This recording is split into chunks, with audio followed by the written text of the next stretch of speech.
Hello दोस्तों, तो यहाँ पे हमें एपिसोड की शुरुआत में जापानीज पुलिस हेडक्वार्टर्स का सीन दिखाया जाता है और यहाँ पे कीरा के रिपोर्ट्स के बारे में बात हो रही होती है। इन लोगों को यहाँ पे 3029 फोन कॉल्स और मैसेजेस आए हैं और साथ ही साथ उसमें 14 ऐसे लोग हैं जो कि कहते हैं कि वो कीरा को जानते हैं, फिर उन्होंने उसे कहीं देखा है। साथ ही साथ 21 लोग तो ऐसे भी है जो कि कहते हैं कि वो खुद ही कीरा है। इन सबको इग्नोर करते हुए इनका रिकॉर्ड बना लिया जाता है। वो ऑफिसर बताते हैं कि जैसा कि एल ने बोला था, ये पता लगाने के लिए कि उनकी डेथ कितने टाइम पे हुई है, तो लगभग सारे ही विक्टिम्स की डेथ वीकडेज में शाम के 4 बजे से रात के 2 बजे तक हुई है, लेकिन उनमें से 68% तो रात के 8 बजे से 12 बजे हुई। ये डेथ्स सैटरडे, संडे और छुट्टी के दिनों पे और भी ज्यादा बढ़ गई। तो इन सबको देख के एल यही बताता है कि इस हिसाब से जो किलर है वो एक स्टूडेंट है, और सुन के भी ऐसा ही लग रहा है क्योंकि एक बच्चा होगा जो कि एक तरीके का भगवान बनना चाहता होगा और दुनिया में इंसाफ लाना चाहता होगा। ये बहुत बचकाना है, मुझे पूरा भरोसा नहीं है, लेकिन अगर तुम्हारे मन में ये चीज है कि कीरा एक बच्चा नहीं हो सकता तो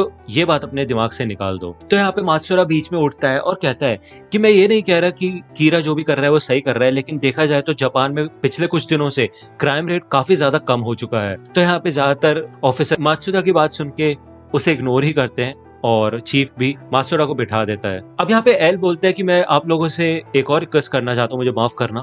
मैं ये जानना चाहता हूँ कि जो भी विक्टिम्स मरे हैं क्या उनकी आइडेंटिटी पब्लिकली अवेलेबल थी, जैसे कि उनकी फोटोज वगैरह, या फिर सिर्फ उनके नाम ही नाम अवेलेबल थे। तो यहाँ पे मीटिंग के बाद चीफ होता है और मात्सुरा माफी मांगता है कि मैंने मीटिंग में ऐसी बात बोली। तो चीफ यही बोलता है कि कोई बात नहीं, लेकिन अगर तुम ये कहते कि कीरा जो भी कर रहा है वो बहुत अच्छा कर रहा है और उसको इस बात के लिए अवार्ड देना चाहिए, तो थोड़ी दिक्कत हो जाती। यहाँ पे दूसरी ओर हमें लाइट का सीन दिखाया जाता है जो कि सायू को पढ़ा रहा होता है, और तभी उनके डैड घर पे आ जाते हैं और सायू वहां से चली जाती है। तो ryuk कहता है क्या बात है, बड़े रिलैक्स लग रहे हो। तो लाइट यही कहते हैं कि अगर बाय चांस कभी पुलिस मेरे को पकड़ने आती भी है तो भी कहने के लिए मेरे पास ये तो होगा कि मैं और भी चीजें करता हूँ जिससे मैं बच सकता हूँ। जब लाइट नीचे आता है तो हमें दिखाया जाता है कि वो चीफ लाइट का ही पिता होता है और ये लोग डाइनिंग टेबल पे बैठ के बातें कर रहे होते हैं। चीफ लाइट से पूछता है कि तुम्हारी स्टडीज कैसी चल रही है, और उसकी बहन और उसकी मॉम लाइट की तारीफ करते हैं कि वो काफी ज्यादा पॉपुलर है और इंटेलिजेंट भी है, तो उसकी चिंता करने की कोई जरूरत नहीं है। तो यहाँ पे जब ये ऊपर आ जाते हैं तो ryuk कहता है अच्छा मैं समझ गया, तुम इतने ज्यादा कॉन्फिडेंट इसलिए हो क्योंकि तुम्हारे डैड पुलिस में है। तो लाइट कहता है हाँ, और इसलिए मैं उनके कंप्यूटर में इजीली हैक कर सकता हूँ और इससे मेरे को उनके इन्वेस्टिगेशन के बारे में भी पता चलता रहेगा। तो यहाँ पे लाइट अपने डैड का कंप्यूटर हैक कर लेता है और उसमें जो भी फाइल्स होती है उनको देख के लाइट को पता चल जाता है कि अब पुलिस को शक है कि जो कीरा है वो एक स्टूडेंट हो सकता है। तो यहाँ पे लाइट कहता है किसी भी इंसान का नाम डेथ नोट पे लिखने के बाद हम उसके आगे कॉज ऑफ डेथ लिख सकते हैं, जैसे कि लाइट हमेशा हार्ट अटैक लिखता है, और दूसरे रूल के हिसाब से हम 6 मिनट 40 सेकंड में एक डेथ को डिस्क्राइब भी कर सकते हैं, यानी कि किसी विक्टिम को अलग तरीके से भी मार सकते हैं। इस हिसाब से अगर मैं किसी क्रिमिनल का नाम लिख के उसके आगे हार्ट अटैक लिख के नीचे 6 मिनट 40 सेकंड में मरने का टाइम भी सेट कर देता हूँ तो वो हो जाएगा, है ना ryuk? तो ryuk कहता है हाँ ऐसा हो जाएगा। तो लाइट कहता है फिर तो अब और मजा आने वाला है। तो यहाँ पे हमें दिखाया जाता है कि लाइट अपनी रोजाना एक्टिविटीज करता है, स्कूल जाता है, खेलता है, और साथ ही साथ दूसरी ओर वहाँ पे क्रिमिनल्स मरते रहते हैं लगातार। यहाँ पे हमें दोबारा जापानीज हेडक्वार्टर का सीन दिखाया जाता है और इधर 3 ऑफिसर्स चीफ के पास आते हैं और कहते हैं कि कल फिर से 24 लोग मरे और उससे पहले 23 लोग मरे थे। वो कहते हैं इसका मतलब वो जो कीरा है वो स्टूडेंट नहीं है, लेकिन उनमें से एक मेंबर कहता है कि जरूरी नहीं है, 2 दिन तो कोई बच्चा छुट्टी ले ही सकता है स्कूल से। तो यहाँ पे एल कहता है नहीं, तुम उसकी बात समझ नहीं रहे। कीरा हमें इन सबसे ये नहीं कहना चाहता कि वो स्टूडेंट नहीं है। जो मैसेज कीरा हमें देना चाहता है वो ये है कि वो सिर्फ बिना वहां पे हुए किसी कल्प्रिट को मार ही नहीं सकता, बल्कि उनके मरने का टाइम भी डिसाइड कर सकता है। तुम खुद ही सोचो, हर घंटे एक क्रिमिनल को मार रहा है, क्यों? जबकि पहले ऐसा नहीं था। और जैसे ही हमने ये कंक्लूड किया कि कीरा स्टूडेंट हो सकता है, वैसे ही टाइमिंग चेंज हो गई। तुम्हें क्या लगता है, इत्तेफाक है?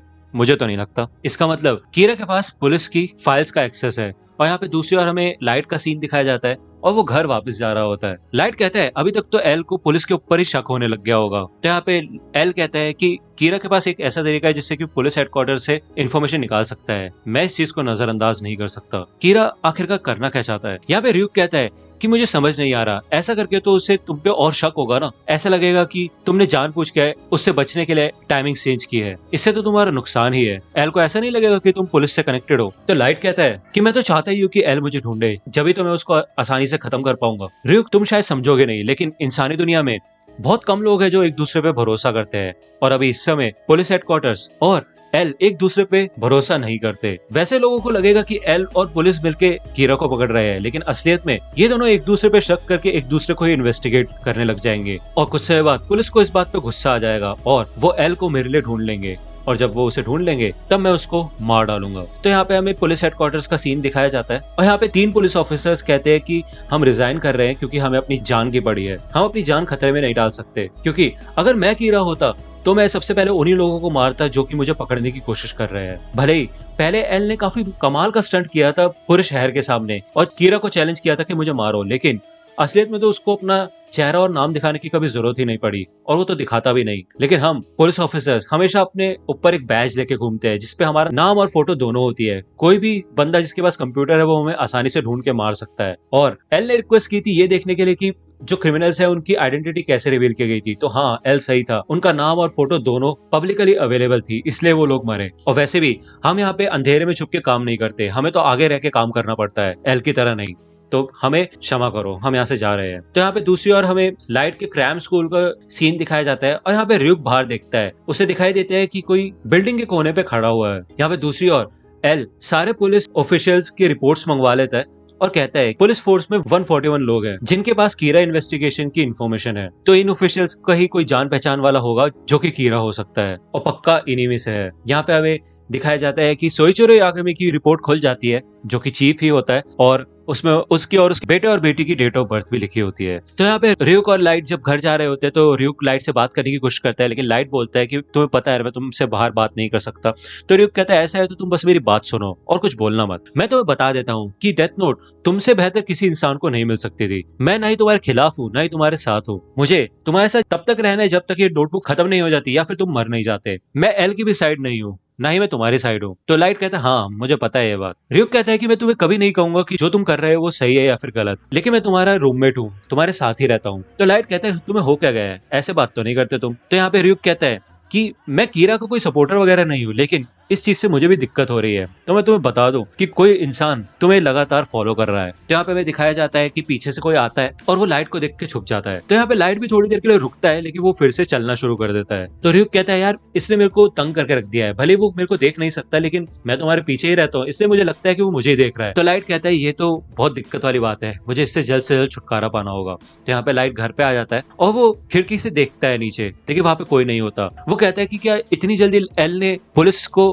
इन्वेस्टिगेट करना शुरू कर दिया है? मुझे नहीं लगता, इसके लिए तो बहुत लोगों की जरूरत पड़ेगी। और ऐसा भी नहीं है कि उसको इतनी जल्दी शक हो गया हो मुझ पे कि मैं ही की रहा हूँ, क्योंकि बाहर तो मैं नॉर्मल हाई स्कूल स्टूडेंट की तरह ही लगता हूँ। तो इसलिए मेरे को अपना पीछे करने वाले का पता लगाना होगा और जब मेरे को उसके बारे में पता चल जाएगा तब मैं उसे मार दूंगा। तो यहाँ पे र्यूक कहता है लाइट मैं तुम्हें एक कमाल की बात बताता हूँ, तुम्हें पता है एक इंसान और शिनिगामी में 2 बड़े अंतर होते हैं। तुम्हें पता है कि शिनिगामी को लोगों के नाम डेथ नोट में क्यों लिखने पड़ते हैं? क्योंकि जब भी हम किसी इंसान का नाम लिखते हैं तो उनकी बची हुई जिंदगी हमें मिल जाती है। मान लेते हैं कि अगर कोई इंसान 60 साल तक जीने वाला है और हम उसका नाम डेथ नोट पे लिख के उसको 40 की उम्र में ही मार देते हैं, तो 60 - 40 20 साल, वो 20 साल हमारी लाइफ में ऐड हो जाते हैं। इसलिए हम लोग डेथ नोट में नाम लिखते हैं। तो इसलिए अगर हमें कोई सर में गोली भी मार दे या फिर हमारा दिल चीर दे तब भी हम मरेंगे नहीं। लेकिन तुम लाइट, चाहे तुम कितने भी नाम लिख लो डेथ नोट में, तुम्हारी जिंदगी ऐसे नहीं बढ़ने वाली। ये बस शिनिगामी के ऊपर ही अप्लाई होता है। ये तो हो गया पहला अंतर जो कि एक शिनिगामी और उस इंसान में है जिसके पास डेथ नोट है। तो लाइट इसे देख के कहते हैं कि ये बात तो मैंने पहली बार सुनी है किसी शिनिगामी के बारे में, काफी अच्छा है। तो यहाँ पे र्यूक कहता है इससे अच्छा तो तुम्हें दूसरा अंतर लगेगा, लेकिन ये जिंदगी को बढ़ाने के नहीं बल्कि जिंदगी को कम करने के बारे में है। तुम्हें पता है जब भी कोई शिनिगामी एक इंसान को देखता है तो उसे उसका नाम झट से पता चल जाता है। तुम्हें पता है ऐसा क्यों? क्योंकि हमारे पास शिनिगामी आइज हैं और मैं इस समय जब तुम्हें देख रहा हूँ तो तुम्हारे सर के ऊपर तुम्हारा नाम और तुम्हारी बची हुई जिंदगी दिखाई दे रही है। तो यहाँ पे लाइट चौंक जाता है और र्यूक कहता है हाँ मेरी आंखों में मैं तुम्हारा नाम और लाइफ स्पैन अभी देख रहा हूँ, और अगर मैं उसे ह्यूमन टाइम में कन्वर्ट करूँ तो मैं बता सकता हूँ कि तुम्हारे पास जीने के लिए कितने साल बचे हैं। लेकिन भले ही मेरा मुंह इतना बड़ा है, तुम मेरे मुंह से ये बात कभी नहीं निकलवा पाओगे। तो इसलिए एक शिनिगामी को कभी भी ये दिक्कत नहीं होती कि उनको किसी इंसान का नाम नहीं पता जिसे उन्हें मारना है, और साथ ही साथ उन्हें ये भी पता होता है कि उनकी जिंदगी में कितने साल ऐड होंगे। हमारी आंखें बहुत अलग है। तो ये हो गया दूसरा डिफरेंस तुम्हारे और मेरे बीच में। लेकिन मैं तुम्हें एक बात बताऊं, जिस शिनिगामी ने इंसानी दुनिया में डेथ नोट गिराई होती है और जो इंसान उस डेथ नोट को उठाता है वो शिनिगामी अपनी आंखें उस डेथ नोट के ओनर को दे सकता है। तो यहाँ पे लाइट शॉक हो जाता है और र्यूक कहता है लेकिन सिर्फ तब जब डील हो, जो कि काफी पुराने समय से चली आ रही है। तो लाइट कहता है डील? तो र्यूक कहता है हाँ, शिनिगामी आइज लेने के लिए तुम्हें मुझे अपनी जिंदगी का आधा हिस्सा देना होगा। तो यहाँ पे लाइट काफी ज्यादा डर जाता है और कहते क्या मेरी बची हुई जिंदगी का आधा? तो रिक कहता है हाँ, दूसरे शब्दों में कहूँ अगर तुम अभी 50 साल और जीने वाले हो तो तुम सिर्फ 25 साल जियोगे, अगर तुम 1 साल और जीने वाले हो तो सिर्फ 6 महीने जियोगे। तो यहाँ पे लाइट कहता है और क्योंकि तुम ना ही कीरा की साइड हो ना ही एल की साइड, तो तुम मुझे किसी भी दुश्मन का नाम नहीं बताओगे जिसे मुझे मारना है ना, भले तुम्हें उसका नाम पता भी होगा। दूसरे शब्दों में मैं तुमसे मदद की कोई उम्मीद नहीं कर सकता, यही तुम कहना चाहते हो है ना? तो रिक कहता है हाँ, और वैसे भी ये रूल्स बताना मेरा फर्ज बनता है, इसलिए मैंने तुम्हें बताया, तो इसलिए मैं तुम्हें फिर से बोलता हूँ, मुझे अपनी जिंदगी का बचा हुआ आधा हिस्सा दे दो और मैं तुम्हें शिनिगामी आइज दे दूंगा। तो यहाँ पे लाइट हंसता है और वो कहता है कि अगर मैं ऐसा करता हूँ तो मुझे सबका नाम पता चल जाएगा और इससे डेथ नोट को इस्तेमाल करना और भी ज्यादा आसान हो जाएगा। रिक कहता है तो फिर क्या करे, डील करें? तो और यहाँ पे हमें दिखाया जाता है कि वो डिटेक्टिव होता है जो कि लाइट यागामी के घर के बाहर खड़ा होता है। तो दोस्तों आज की वीडियो के लिए सिर्फ इतना ही। आई होप कि आपको ये वीडियो पसंद आई होगी। अगर आपको ये वीडियो पसंद आई हो तो प्लीज लाइक कीजिए, अपने दोस्तों के साथ शेयर कीजिए और मेरे चैनल को सब्सक्राइब करना मत भूलेगा। और अगर आप मुझे कांटेक्ट करना चाहते हैं तो आप मुझे इंस्टाग्राम पे कांटेक्ट कर सकते हैं, मेरे पेज की लिंक आपको डिस्क्रिप्शन में मिल जाएगी। मिलता हूं आपसे अगले वीडियो में, तब तक के लिए गुड बाय।